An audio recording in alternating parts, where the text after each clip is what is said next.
Ado Elderton Styx's claws rattled against the side of the data tablet, the display casting a cold light across their greenish exoskeleton.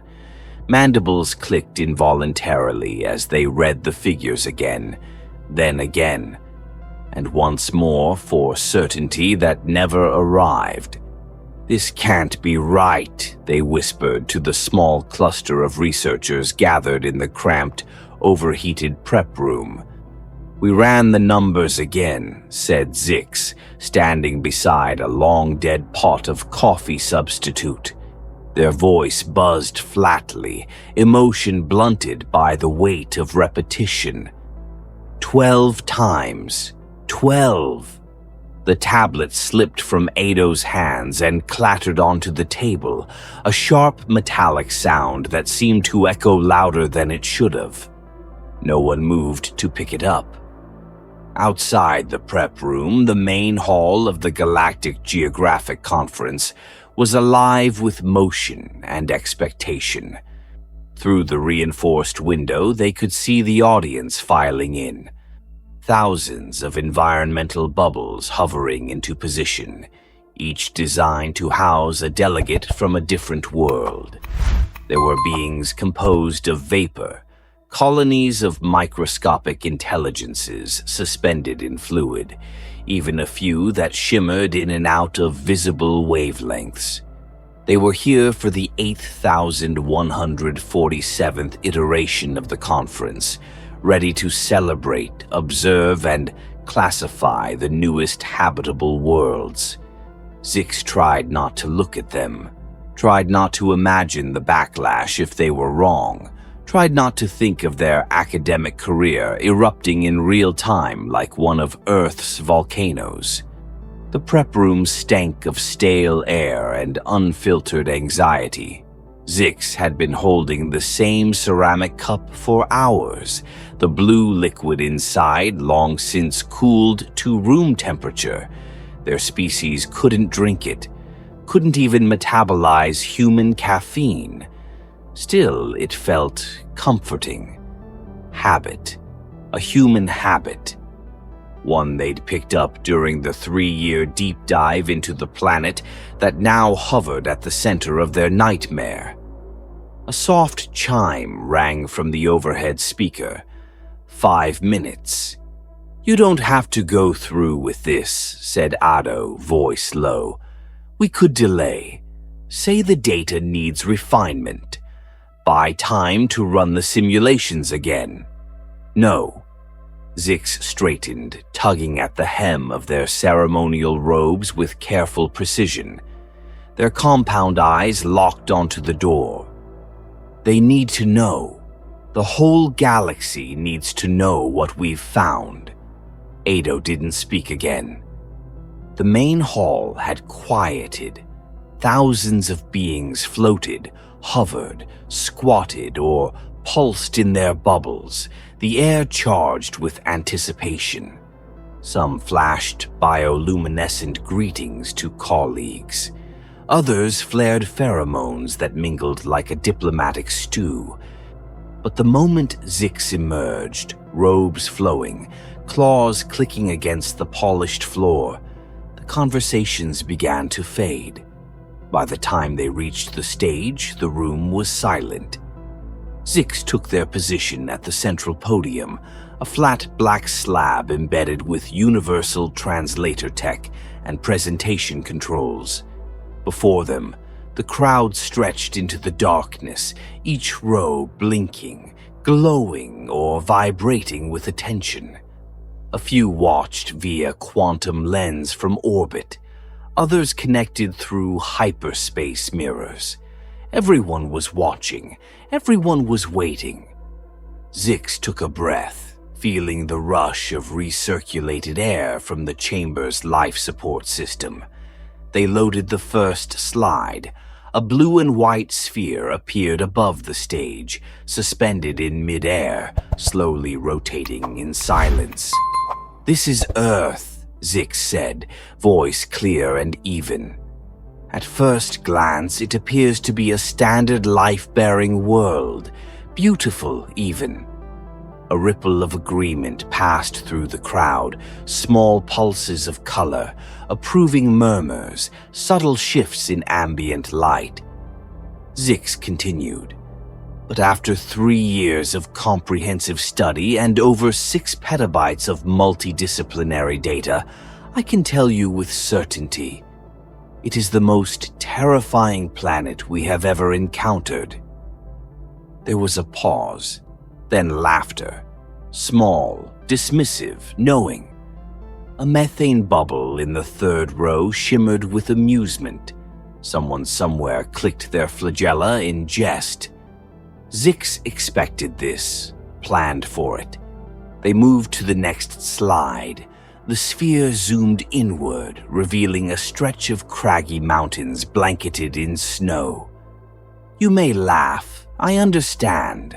We've all seen dangerous worlds, acid storms, radiation belts, crushing gravity. But Earth... They tapped the panel. The display flared with motion.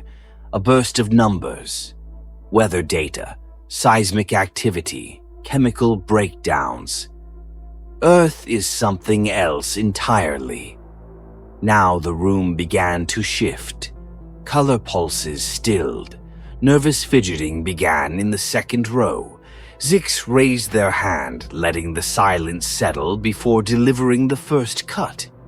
Let's start with the basics. Earth is covered, 70% of its surface, in a highly corrosive solvent.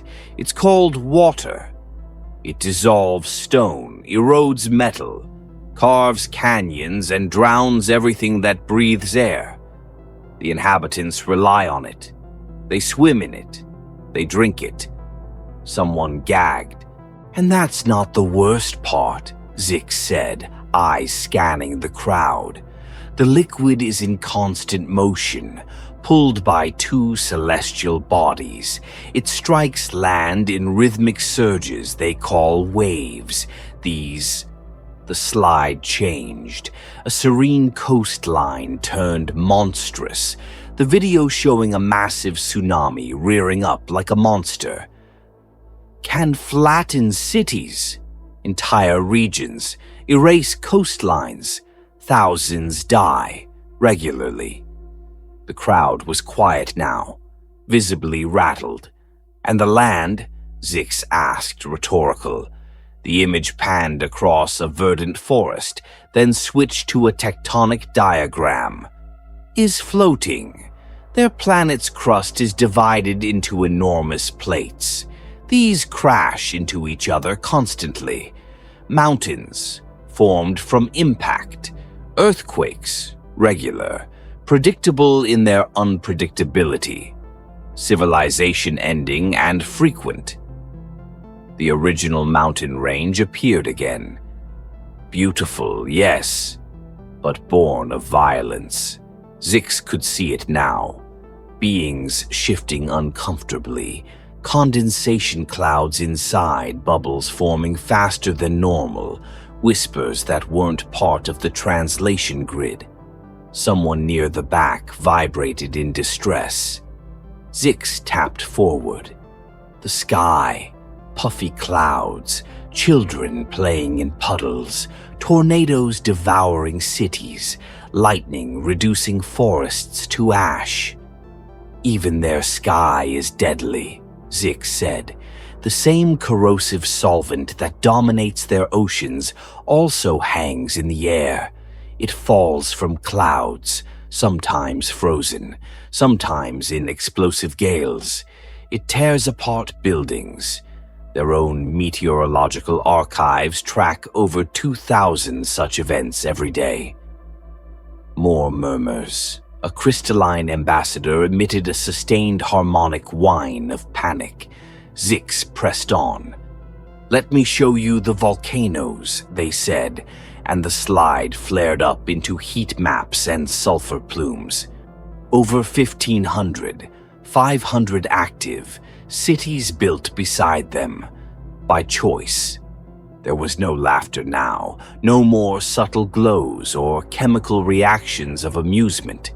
Just stillness, tension. Zix looked down at their notes, barely needed anymore. We used to classify habitable worlds by their life-sustaining properties. Earth has life, abundant life, but that's the wrong lens. This planet should not be habitable. It is a violent, unpredictable anomaly that breeds survival through suffering. They paused, and it succeeded.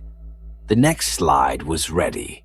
It would lead to the second section, the wildlife, the humans. But for now, Zix stood tall, claws tight against the podium. We came looking for new Earths. What we found was a crucible. They turned to the crowd, eyes catching those still brave enough to meet their gaze. This is not a planet that supports life. This is a planet that tests it. And with that, they switched to the next slide. The room, by then, was already holding its breath. The slide changed. A new image bloomed above the stage, close-up footage of a rainforest, humid, green, and full of life. Leaves shifted. Creatures moved unseen in the underbrush, bright feathers, chitinous limbs, eyes that blinked in directions they shouldn't. Zix's voice cut through the silence like a laser. Let us consider what kind of life a planet like Earth produces. The audience, still reeling from the geological profile, leaned closer.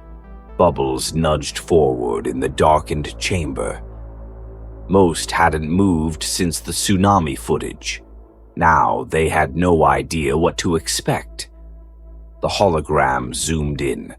A line of tiny creatures marched across a branch, each one carrying a chunk of a leaf several times its size. "These are ants," Zix said. "They are smaller than my smallest claw. They farm fungi, herd insects, build subterranean structures, and coordinate through chemical signals. They wage organized wars. They strip entire animals to the bone in hours." No one laughed now. The scale didn't matter. Everyone could sense the implication. A click. The next image. A bee. "This is a bee," Zix continued. "It injects venom through a stinger. When it attacks, it emits a pheromone, a signal to its hive. The entire colony will respond. Thousands. They are airborne, organized, and relentless. Their response is considered self-defense." The footage showed a beekeeper tending hives in a veil and gloves. Calm, comfortable. "The humans," Zix said, voice low, "encourage this behavior. They house them, breed them, harvest their byproducts. They call this beekeeping." A soft metallic clatter as someone in the upper gallery dropped a data tablet. No one moved to retrieve it. Zix advanced the slide again. A wide-angle shot of a peculiar creature standing near a body of water. Fur, a duck's bill, a beaver's tail. "This is not a joke," Zix said flatly. "This is a platypus. It lays eggs. It produces venom. It locates prey using electrical signals. Its existence confounds our entire classification system." A warbling buzz rose from a crystalline delegate. Another voice whispered to a neighbor. "How does it work?" "It does not matter how," Zix said, addressing them without breaking flow. "Only that it does." The image faded. The next slide displayed a translucent creature drifting in dark blue water. "This is a jellyfish. This one in particular, Turritopsis dohorny, is biologically immortal. When damaged or threatened, it reverts to an earlier life stage. It does not die of age. It simply begins again." The screen changed. A crocodile sunning itself on a muddy riverbank. This is a crocodile. It has not evolved significantly in millions of years. It is a perfect killing machine. It can hold its breath for hours. Its bite force is nearly unmatched. The humans sometimes wrestle them. For fun. That landed like a bomb. Audible gasps echoed from every section.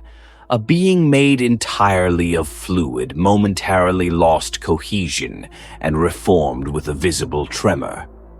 "Yes," Zix said, pausing for emphasis. "For fun." The slide changed again. A microscopic creature came into view. This is a tardigrade. It can survive in vacuum, in boiling heat, in radiation. In the cold of space, it requires no water. It is nearly indestructible. Zix leaned into the podium. And it is nearly invisible to the naked eye. The crowd had stilled into an unnatural quiet.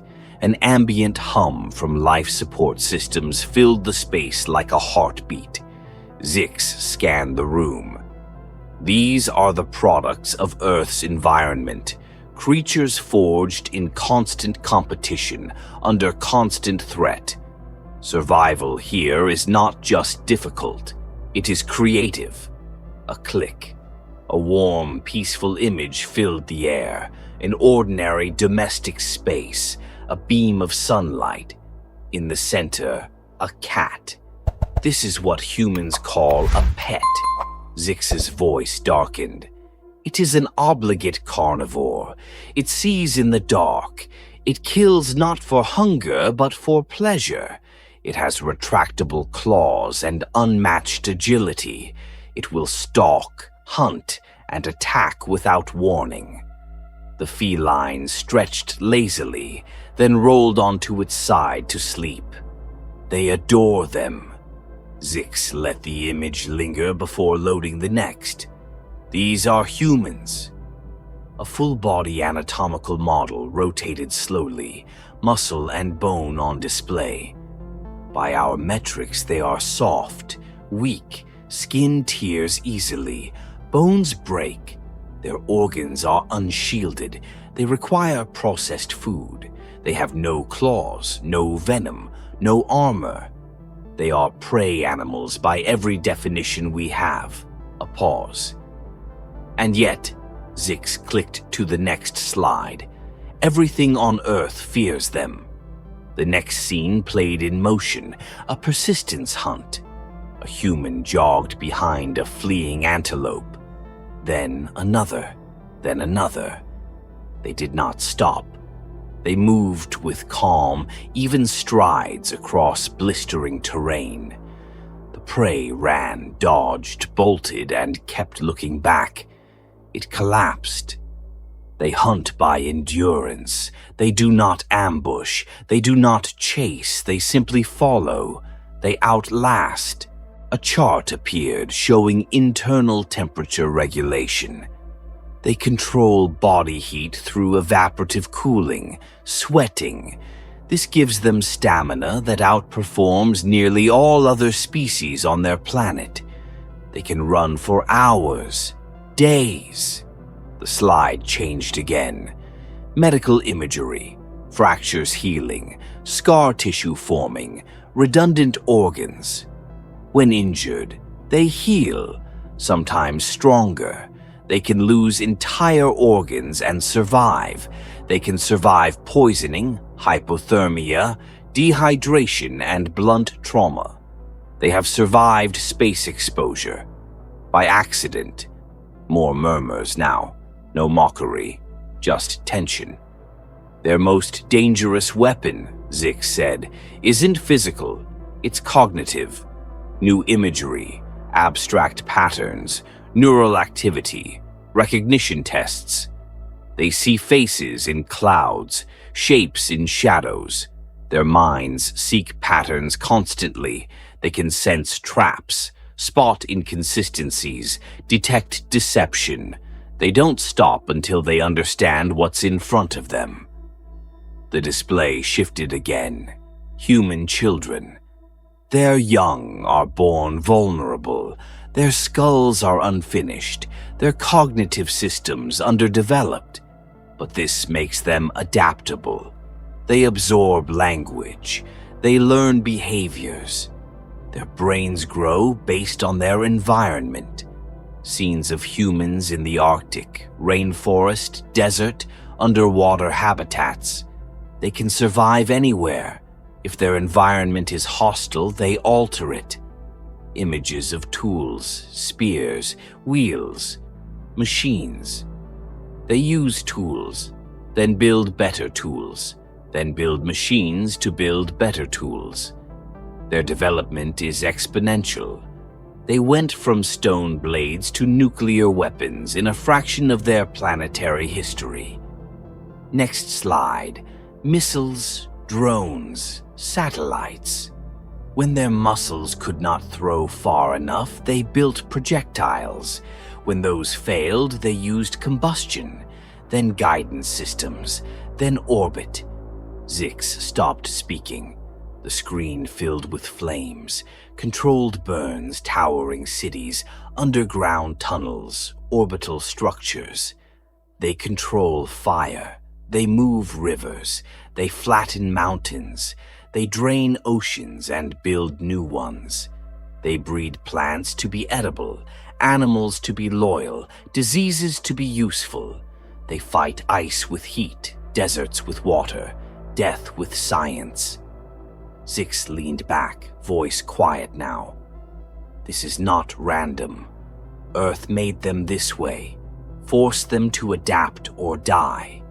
And they adapted. Silence again. And then, one last slide. A human, waving from the surface of the moon. Behind them, Earth floated in the void like an indifferent god. They call that place home, Zix said. It is the most violent, unstable, unpredictable world we've ever studied. Their voice dropped to a whisper. And they think it's normal. The lights dimmed. The hologram faded. The silence that followed wasn't disbelief anymore. It was fear. They didn't argue. Zix had prepared for that, prepared for disbelief, for outrage, for an uproar from the council. They had rehearsed their responses, bulletproofed every data point. They had braced for political posturing and academic ridicule. But no one spoke. No one moved. The chamber was frozen in a silence so complete, it felt like the vacuum of space had somehow reached inside. Zix stood at the center of it, hands gripping the edge of the podium as if it might anchor them to reality. All around them, the environmental bubbles flickered dimly, delegates too shocked to pulse, vibrate, or emit even the barest flicker of bioluminescent response. The temperature in the room hadn't changed, but the air felt colder. Then slowly, Elder Ado Elderton sticks drifted forward. Their bubble floated to the stage with quiet grace, the gentle whir of its propulsion barely audible over the sound of hundreds of beings trying not to breathe. "You are certain of these findings?" the elder asked. Their voice, transmitted through a translator matrix, trembled despite its formal tone. Zix nodded once. "Every data point has been verified. Multiple teams, multiple methods, peer-reviewed and replicated." They hesitated, then added, "The humans helped us verify the results. They thought our interest in their planet was odd. But they cooperated." Ado's sensory stalks retracted slightly, a rare and visible sign of internal alarm. "Did they offer any insight?" Zix tapped the control pad. A final document appeared in the air. No image this time, just a simple transcript from a human researcher. bright, enthusiastic text, annotated in margin notes, jokes in parentheses, suggestions scribbled at the bottom. They suggested improvements to our classification system. They pointed out lethal planetary conditions we hadn't even thought to measure. They called it, Zix swallowed, brainstorming. A wave of movement swept through the chamber as representatives tried, subtly, clumsily, to shift their environmental bubbles farther from the stage. The elder turned to face the assembly. Their voice echoed in the vast hall, solemn and heavy. Members of the council, we must now vote on the proposed classification. The motion is to designate Earth as a Class 0 death world, creating an entirely new category in recognition of its unique status. Zix stood perfectly still as the vote began. It took less than 5 seconds. Unanimous. The decision displayed in bold, glowing glyphs over the chamber. Motion passed. Earth is hereby designated a Class 0 death world. All contact protocols suspended. Full strategic reevaluation required. Zix didn't feel vindicated. They felt like they'd just told a room full of apex predators that the real apex predator had only just arrived. Then the doors opened, a soft whoosh, too ordinary, too late, and she walked in. "Hey, sorry I'm late," the human called out brightly, trotting down the central aisle with the casual swagger of someone unaware that they were the epicenter of a planetary extinction-level threat. She wore what humans considered formal wear. It didn't cover much. Her hair was pulled back. A canvas bag slapped against her hip as she walked, filled, no doubt, with samples of something horrifying. My shuttle hit some turbulence on the way down. Had to improvise a bit. You know how it is. Every bubble in the chamber shifted backward at once. Some did it automatically, others with manual override. A few deployed shielding foam. She reached the stage before anyone could say a word. Zix didn't breathe, didn't blink. The human squinted up at the last slide, still hovering in the air, the one declaring Earth a Class 0 death world. "Oh, hey," she grinned. "You're talking about Earth. Great timing. I've got a new paper on some extremophiles we found in volcanic vents. You won't believe how they metabolize metal." She dug into her bag. "Brought samples too. Don't worry, they're sealed. Though honestly, the containment might be overkill. These little guys are harmless, unless you're made of copper." The sirens began to wail. Silent for so long the alarm system had to reboot before engaging. Now it screamed through the chamber in a rising, desperate pitch. Emergency evacuation lights flared. 100 environmental bubbles activated propulsion systems in unison, rising in a coordinated panic. A few spun out. One collided with the ceiling. The human turned around, frowning. "Is something wrong?" She was the only being in the room standing on the floor. She was smiling, confused, genuinely concerned. "We could reschedule if it's a bad time," she offered, glancing at Zix. "There's a cafe down on the surface I like. Does these drinks that are literally on fire. You'd love it." Zix didn't respond. They couldn't. They watched as the most brilliant minds in the galaxy fought to be the first through the exits, leaving behind only the echo of the sirens and the woman who had no idea she just confirmed every fear the Council had ever entertained. The most terrifying thing about humans, Zix had said, was that they thought their world was normal. But it was worse than that. They thought they were normal. And now they were coming. Not to invade, not to conquer, just to explore, to meet new friends, to share what they'd learned from their world, from their planet that burned and shook and screamed at them every day of their existence. And they survived, and smiled, and built spaceships, and brought samples.